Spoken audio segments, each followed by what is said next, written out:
जाहिद को क्या हुआ? इतने गुस्से में किससे बातें कर रही है? कल जाहिद साहब के साथ आते हुए गाड़ी ने हमारा रास्ता रोका था।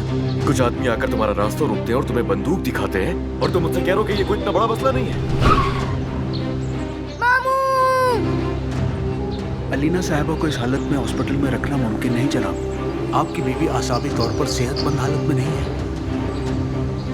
सिनान, मैंने आपको बहुत याद किया, बहुत। आखिर तुमने क्या बताया इसको मुझे बताओ। हाँ? आप अपनी बेटी को क्या बताने से डरती हैं अम्मी? ये तुम्हारी चाबी मेरे लिए तुम्हारी आज तक की सबसे बड़ी बेइज्जती है अली कौजान। अब अगर एक बार फिर तुमने मेरी बहन को दुख दिया तो याद रखना मुझसे बुरा कोई नहीं होगा। ये मोहब्बत बदुआ बन गई है।